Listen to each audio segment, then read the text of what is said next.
Hello everybody, welcome to another sweet episode of our program, my program, your program, the Just Connection, stories from Nigeria's film, music and sport industry. My name is still Yomi Olugodi. Today's episode is going to be cool, calm and collected. You know why? Because I'm with a very annoying guest. Very annoying because most recently I was on a set where he shot, and until he had it perfect, he did not give me a breathing space. Meticulous, gentle, calm and hard working Twamsan Danaan. Meet our guest for today. Twamsan. I'm not forgotten. Thank you very much, Yomi. We call him Yomi Uncle because he's our uncle. He's the uncle of everybody here. Like, uncle of... As far as you know that you went to film school in Jos, which is not just any film school, National Film Institute. Yomi is your uncle because he cares about what you do.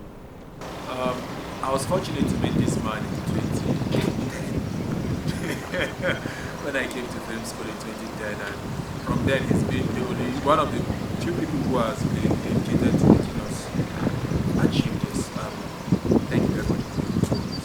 Thank you for coming on this program. I'm happy that I got you eventually. That's taken a long time. Thank you. So I'm Twamsan Danaan, as Yomi has said. I work as a cinematographer and I'm slowly transitioning to become a director. So very soon I'll have other credits under my name as director. I've made my debut film, which is in post-production at this time, but hopefully it should be out very soon. Oh, okay. Yeah. But you know what I don't understand? You are a twin. Yes. Both you and your twin brother study film. You didn't study, just study film to make impact. And sometimes we confuse one for the other. I know your parents. I know your family house. People, they study medicine. They study law. They study engineering. That in a house. I don't understand. You know, if you go become lawyer, become doctor, become engineer. Nah, film. What is it? I mean, why film? Okay, so the journey didn't start from me. My father had the ambition. Of being a filmmaker. Okay, so he studied theatre arts. Yeah, I know. I know that much. But the complexity of this whole thing, he found himself in administration instead. Yeah. Yeah, so for my brother and I, we were fortunate that we grew up in a family that allowed us to express ourselves freely. So as early as when we were about to make the decision in secondary school, do you want to be an art student or a science student? I was fortunate to make the decision early because I liked film, I liked watching film, I liked stories, so I wanted to be an actor.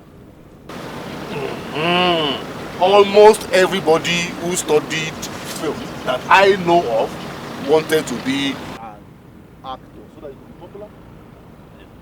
The story is the thing. So our first contact is what we see. Yeah. And then the medium makes us see them.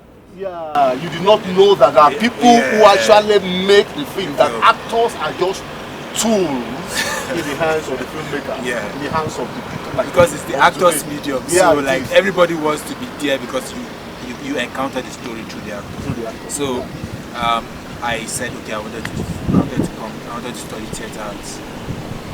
Then, in the same journey, that's why Jos plays a very important role for me in this whole thing. Because if I wasn't in Jos, I would have not done of the NFI. There's a reason I'm saying this. Because I was fortunate that I was born here, and then I went to this St. Joseph College which is a school in Plateau State. And then we had a career day. So this is where I'm going to why I was fortunate that I was in Jos. Okay. The career day brought Mr. Mosen, Mr. Mosen, and Professor Osai. Now Professor Osai.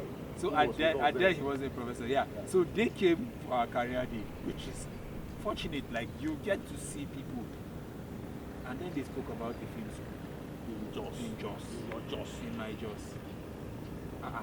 So and yeah, I graduated. It was my final year at the time in secondary school, 2009. They came for this, and then I was fortunate to know there was a film school, and that's how the journey started. But still, it was I wanted to be an actor. Let me come and be an actor. But the point is that my first day in film school, Dr. Osai took us out. Then he was doctor.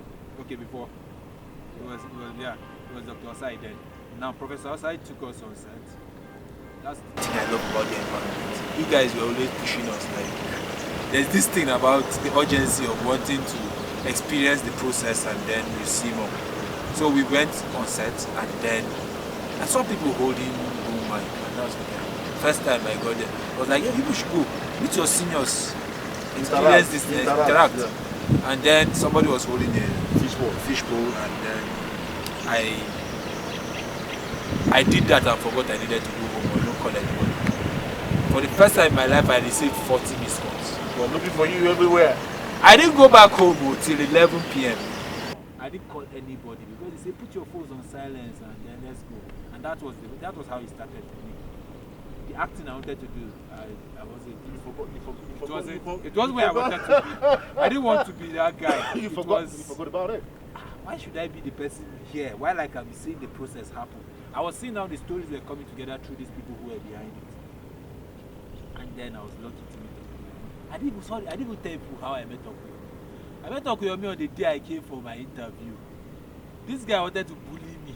How no? You always talk like Okuyomi ginger you like and then you discover no, he's not a bully. He likes to understand you by being like your guy. But because we are young, we feel like it's like why is he trying to press us like that? And during this interview, like how see you feel like you are big. You're showing me chest, I have chest. I'm like, look at this man. I'm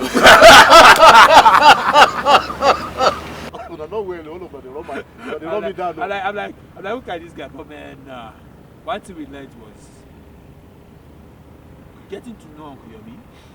We discovered that he's one of the few that would be on your set. Okuyomi was always on every project. Okuyomi found us, our house, my family house is far.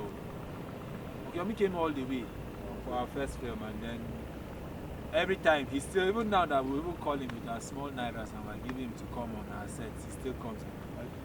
He supports us, and so that's the spirit. So he gave us the spirit of wanting to do it.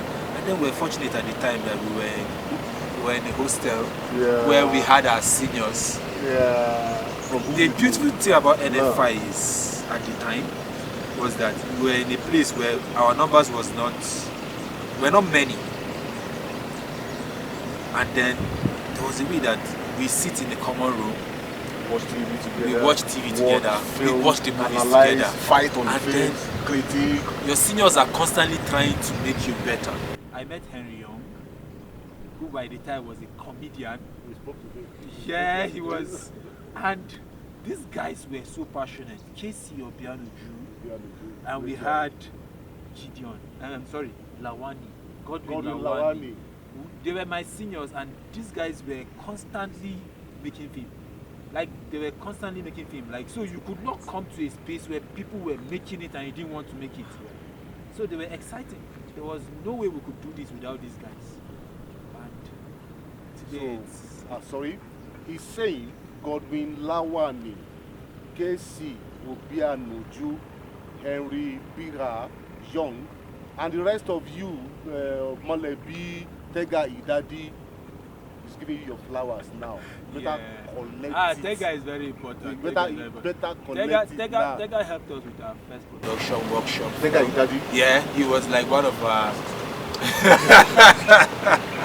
So at that time I was still having the notion that I could still try out. Actor, you know what I'm saying? And then he was one of the people who helped us. He was behind the camera and he mentored us on how to do it. And one thing I loved about the environment of the NFI was it always brought back the alumni students. And then you get to see people who are practicing it. Then you still have your lecturers who had tried it and left it. And then there's this bond. It's intoxicating. You are not. Then you feel like you could talk to everybody. It wasn't hard to achieve. You could always touch it. So it has always been the way we've been able to do this, because you could always call your senior anytime, and then he picks the phone, and then they tell you, okay, do it this way, and then I even like the way you are thinking. It's nice too. You can try it your way, just like you do for those who are younger than you. I saw you do that today. Anyway, so you are not a medical doctor. You are not a lawyer. Any regrets so far? No regrets. No regrets about these other facets of life, because we have to research as much as we do to create stories. More, like a million times like more than if I want to tell a story of a doctor, I have to research. You have to become a medical doctor. Yeah. Arm robber, you have to become arm robber. As a filmmaker, you are everything. You could sometimes be a Yahoo boy, a pastor, man of God, a devil, and what have you. You are everything. So this business is meant only for intelligent and cerebral people. It is not meant for loafers and layabout. Have I spoken your mind? Let's go, bro. And then I was lucky. Luck. Your circle. Luck. I met one guy. Okay, the biggest luck I've had in my life is that I'm a twin. Yeah. So that guy is my biggest collaborator. Yeah, obviously.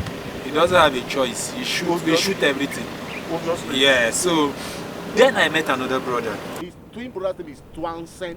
His own name is Twamsan, Danaan. And when you see the two of them, you can't know the difference. Yes, let's go, bro. The other person I met is George Jewel. George Jewel. George Jewel is our elder brother, and he's our friend, and he's our collaborator. Like so, and all these things is also because Uncle Yomi is in the mix. And then we also have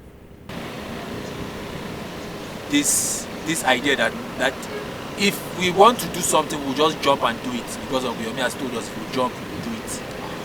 And then we have Mr. Jovi Odu. This man made us see Hollywood without going there, because of how he made us connect to the history of Hollywood. Yeah, like so you feel like you could have met Griffith and have a handshake with Griffith, and you understand that this is what he was saying. He was not born when he left. And like he made it accessible. That's the thing I keep saying. NFI made us feel like we could be there. We could always make it. Yeah. And then we've achieved a lot because of how you make us see it. It wasn't rocket science. Now, you are a filmmaker. I said you are very annoying, but I will still go back. You are a very annoying person. As a cinematographer, you are very, very annoying. But I want to ask you. When I say annoying, I say you are a perfectionist. That's what I do. The people me where they teach cinematographer, this or don't do that. Which one? You go say no. You understand? I appreciate that. I don't have that patience. That's why I don't talk. You understand? Or maybe carry out the practicing in the industry and all of that. But I appreciate what you guys do for Twamsan. How far? So far. The journey after film school. I was fortunate. I keep saying this thing. The NFI gives us a family, so it connects us to people before us, and then those people lend their hands to us. After school, I was fortunate to be mentored by a cinematographer called Ifeanyi Boka. Boka? Yeah, Boka. Victor. Yeah, so I was fortunate to have worked with him for a year. So he helped me see how this thing was. And then he took me places. We went working with directors like Right Wonder, oversee our now president, director of business. Okay, the managing director? My director of business. I was fortunate to work with You would mention his name?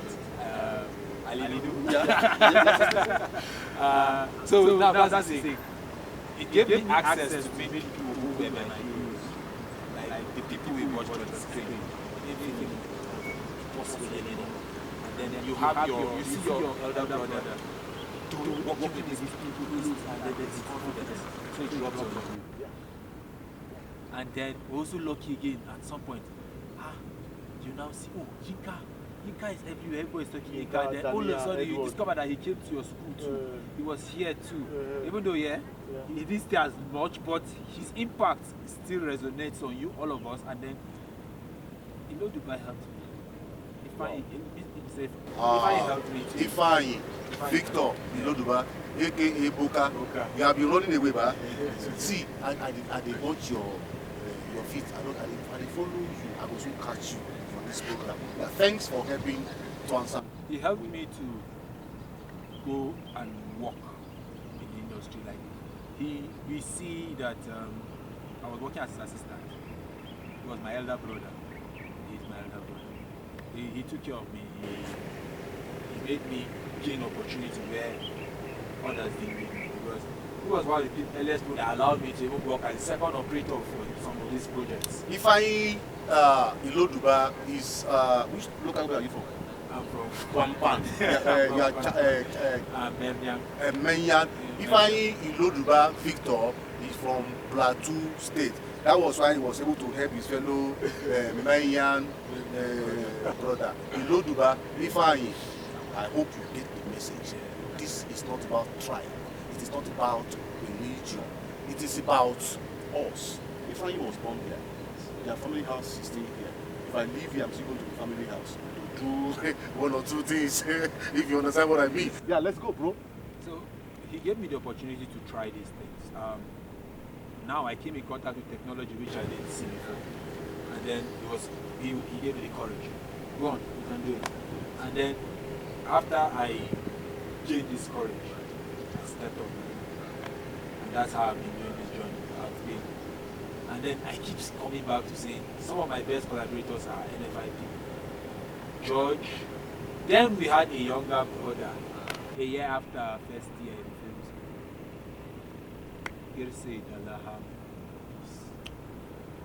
Dalaha. That guy, amazing guy. So people see us, I'm like, are you all brothers?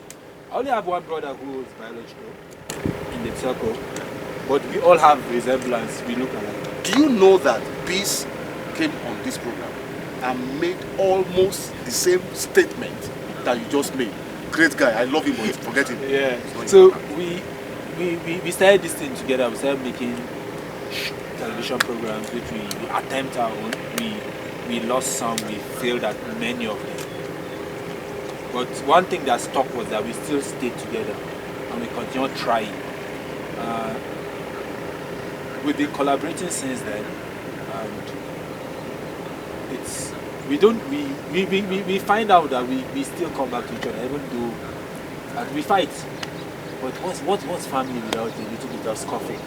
Yeah, so it has been fun making film, because it's still the same people that you come back to for advice, and then they listen to you, they look at your stories, and then they help you improve your story. Now, as far as the larger Nigerian film industry is concerned, are there specific works that you can say our Twamsan has impacted upon? Yes. Whether as a cinematographer, as camera assistant, as production assistant? My journey is majorly one that spans from working for feature films and also working in documentary. I've done projects like If I'm President, which I was fortunate to when I was coming up, I worked with Ifeanyi as his second camera operator. that and also as a camera assistant. From there, I was If I was president, if I am president, yeah, it was a political story around the commission. I've also worked as a cinematographer for short films like Blood and Rope, which was directed by my twin brother. Yeah. It was one of my most recent credits. Yeah. It was, I was the last set with you, bro. yeah, on that project. Yeah. Tiny Nina, I was the production coordinator of Tiny Nina. PCRC. Then documentaries, I've done documentaries for Save the Children. I've done some for ABC. BBC. I've done a documentary called Big Dreams, which was my debut short film documentary, which I was fortunate to win Killer for Best Documentary Short Film. At this time, some of my projects are in post-production, which would hopefully be out soon. There's one called Red Zone. There's my debut feature film, which will be coming soon. Because as I said, my journey is transitioning into directing right now. It's titled Shades of Us. Shades. Yeah. Now, transitioning from being a cinematographer into director. I recently had an interview with Ndubusi, Uro David. I knew him as a very strong-handed cinematographer, very creative. And now he's a foremost documentary film director. Then I asked him, why documentary films? Then he said, every director has a background. So transitioning to is very important. You can just jump and say, I'm a director. And that's what most of the children of these days who want to be filmmakers don't understand. What do you want to be? I want to become a director. Start from somewhere. Yes, Twamsan, let's go. So that's the journey is majorly for me. It's been fun because you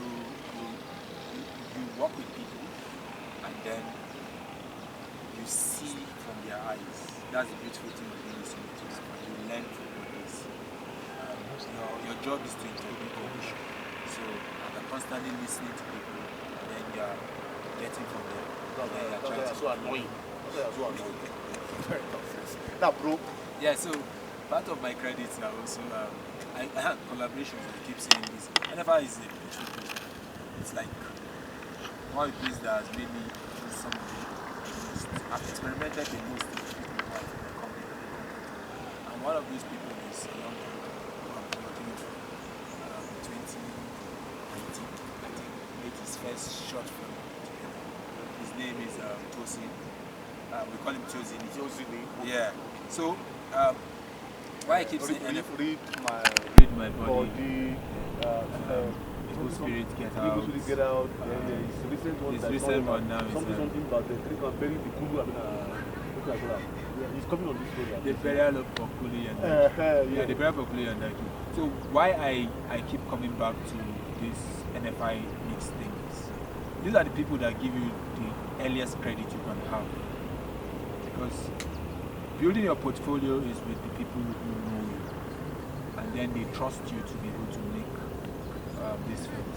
The market is very competitive, so coming into the market, you have to come in with something, and then it's the people who have the trust to give you the opportunity to take the risk that you're able to do this. I met Okuta Emmanuel, yeah, in NFI, and we've collaborated a lot. I've worked with him as his second camera operator and then as second unit on projects where he's been fortunate to be. And then you discover that this is the system, and that's why it's important that you have a community, and your community continues to your circle continues to impact in you what they have, and then they give you the opportunity to do your work. In all of this, just his home. No. Not just because I'm born here. It's the home to creative work in Nigeria. Because most of the earliest work that impacted most of the creatives in Nigeria were individuals. But people are scared of putting it. Yeah, so the fear for why people don't come here is it's a bad rep that it's a problem that stems from misunderstanding. People misinformation. People have been informed wrongly. Yes, violence happens everywhere. Everywhere. It's unfortunate that I tell people when I go to Lagos, I feel safer in Jos than in Lagos. My safety comes from the fact that I can understand how we behave. So the culture is not alien to me.